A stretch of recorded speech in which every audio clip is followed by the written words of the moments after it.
plausible mechanisms of COVID-19 injections causing cancer, and attacks on scientific publications and research. Although it may seem these are two unrelated topics, discussing them together will help explain why such a large percentage of the public remains unaware of the serious adverse events caused by the COVID mRNA injections.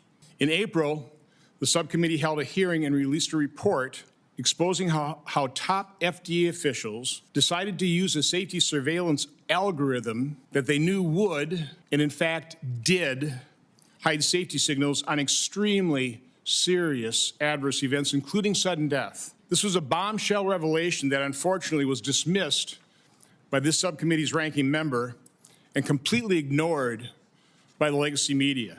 It should come as no surprise, therefore, that during the pandemic, treatment alternatives using cheap and safe generic drugs were not only suppressed, but actively sabotaged in favor of a liability-free and highly profitable experimental gene therapy, and that's what it is.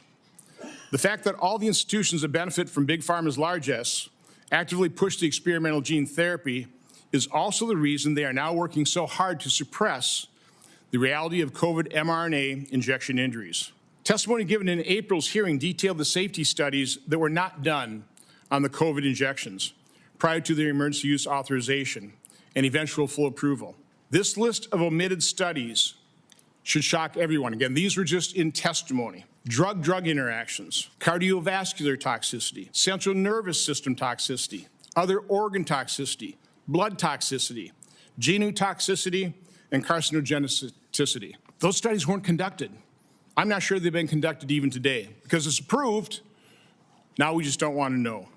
Although legacy media, federal health officials, and the medical establishment continue to ignore and hide the lies told and the harms done by governments in response to the coronavirus, alternate media has been spreading the truth to a growing percentage of the global public. As a result, trust in these institutions is eroding. The only way to rebuild that lost trust is for the truth to be acknowledged in a process of public reckoning. The hearings I've been holding are intended to contribute to that reckoning.